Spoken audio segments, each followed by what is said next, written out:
इस वीडियो में हम वाच्य का अध्ययन करेंगे एवं वाच्य के जो 3 भेद होते हैं, कर्तृवाच्य, कर्मवाच्य तथा भाववाच्य, उनको भी देखेंगे।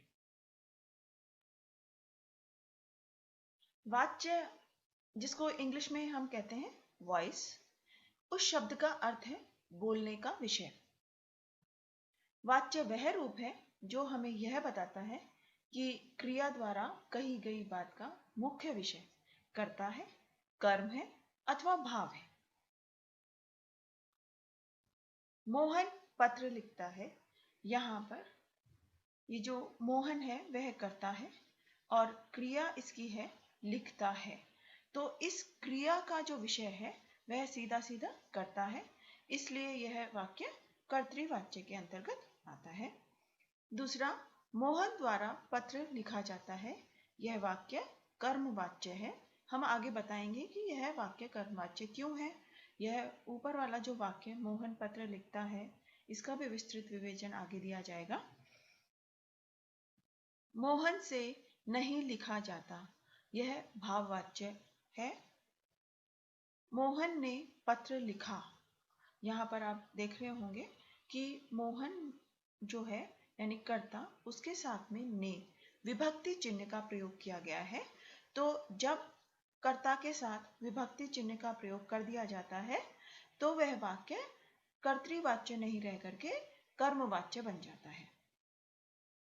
वाच्य के 3 भेद होते हैं, कर्तृवाच्य, कर्मवाच्य और भाववाच्य। अब हम सबसे पहले कर्तृवाच्य को देखेंगे। कर्तृवाच्य जब क्रिया का मुख्य विषय कर्ता हो, अर्थात जब क्रिया का संबंध कर्म और भाव से न होकर कर्ता से होता है तो वह वाच्य कर्तृवाच्य होता है। क्रिया के लिंग, वचन तथा पुरुष भी कर्ता के अनुसार ही लगाए जाते हैं। यानी कि अगर कर्ता होगा, जो वाक्य में कर्ता होता है, अगर कर्ता जिस भी लिंग, वचन तथा पुरुष का होता है, क्रिया भी उसी लिंग, वचन तथा पुरुष की लगाई जाती है। उदाहरण से देखिए, बच्चा खेलता है। ये हमारे सामने पहला एक वाक्य है। उसमें जो कर्ता है वह है बच्चा और क्रिया है खेलता है। तो चूंकि बच्चा एक वचन है तो क्रिया भी एक वचन की ही लगाई गई है। उसके बाद देखिए, बच्चे खेलते हैं। अब यहाँ पर कर्ता जो कि बहुवचन है तो इसके साथ में क्रिया भी बहुवचन की लगाई गई।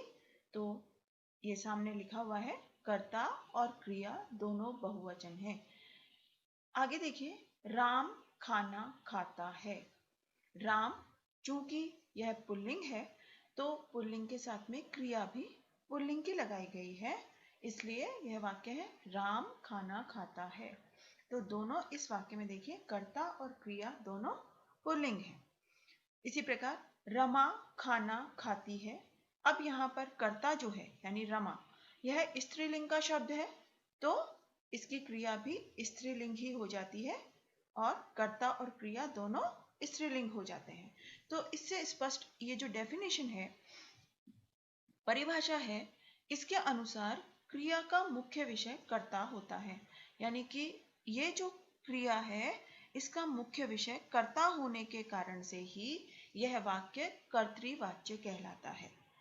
जिस वचन, पुरुष इत्यादि का कर्ता होता है उसी वचन, पुरुष व लिंग की क्रिया भी लगाई जाती है। कर्तृवाच्य को हम इंग्लिश में कहते हैं एक्टिव वॉइस। इन सभी वाक्यों से, अब ये जो पहला वाक्य है, दूसरा वाक्य है, तीसरा, चौथा, इन सभी वाक्यों से यह बात स्पष्ट हो जाती है कि जहां क्रिया कर्ता के अनुसार होती है वहां वाच्य कर्तृवाच्य होता है। यानी अगर क्रिया का विषय कर्ता है तो वाक्य कर्तृवाच्य होगा। दूसरा हम देखेंगे कर्मवाच्य। जब क्रिया का विषय कर्ता न होकर कर्म होता है तो वह वाच्य कर्मवाच्य होता है और क्रिया के लिंग और वचन भी कर्म के अनुसार ही लगाए जाते हैं। पिछले अभी आपने कर्तृवाच्य में देखा कि हमने क्रिया का प्रयोग कर्ता के अनुसार किया था, लेकिन कर्मवाच्य में हम क्रिया का प्रयोग कर्म के अनुसार करेंगे तो वहां पर वह कर्मवाच्य होगा। अब हम इसे उदाहरण से समझेंगे। राम से काम किया जाता है। यहाँ पर कर्म और क्रिया एक वचन और पुल्लिंग है। यहाँ पर आप ये जो वाक्य है इसमें राम जो है वह कर्ता है, काम यह कर्म है और किया जाता है यह क्रिया है। तो हमने यहाँ पर ये जो क्रिया है किया जाता है यह हमने राम के अनुसार नहीं लगाई है बल्कि काम के अनुसार लगाई है, यानी कर्ता के अनुसार नहीं लगा करके काम के अनुसार क्रिया का प्रयोग किया गया है, इसलिए यह वाक्य कर्मवाच्य है। सोहन द्वारा पुस्तक पढ़ी जाती है। यहाँ पर सोहन करता है, उसके द्वारा पुस्तक यानी यह क्या हुआ कर्म, तो कर्म जिसका है यानी ये स्त्रीलिंग है पुस्तक, तो उसी के अनुसार हमने क्रिया लगाई है और क्रिया है पढ़ी जाती है। तो कर्म और क्रिया दोनों ही स्त्रीलिंग हैं। तीसरा एक वाक्य है, धोबी से कपड़े धोए गए, यानी धोबी ने कपड़े धोए हैं तो कपड़ों के अनुसार हमने यहाँ पर क्रिया का इस्तेमाल किया है, क्रिया यहाँ पर लगाई हुई है।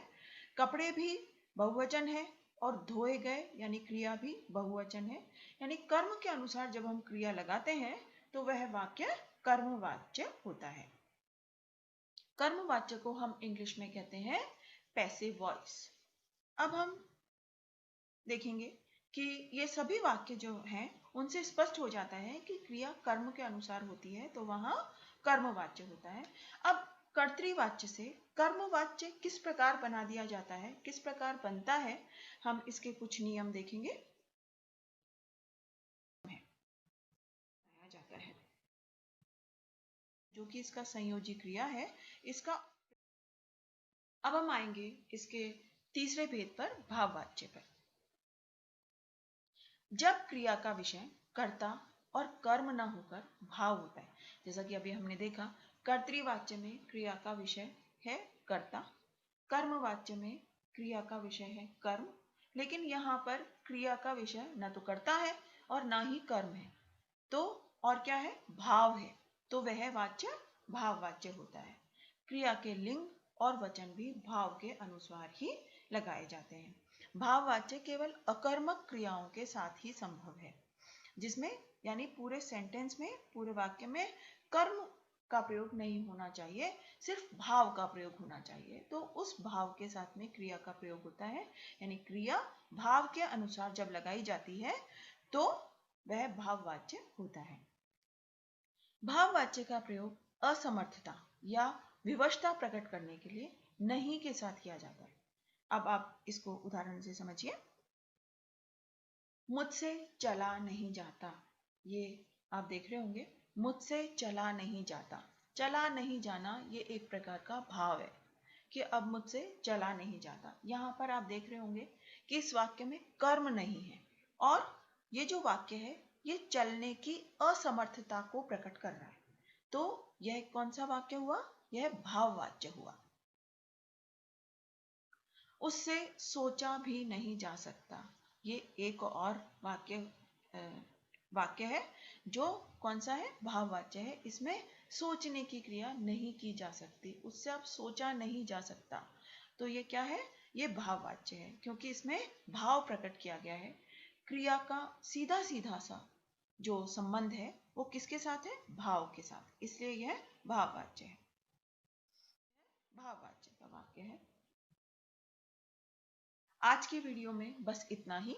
कृपया इस चैनल को सब्सक्राइब करें, लाइक करें व अपने कमेंट्स लिखना न भूलें। धन्यवाद।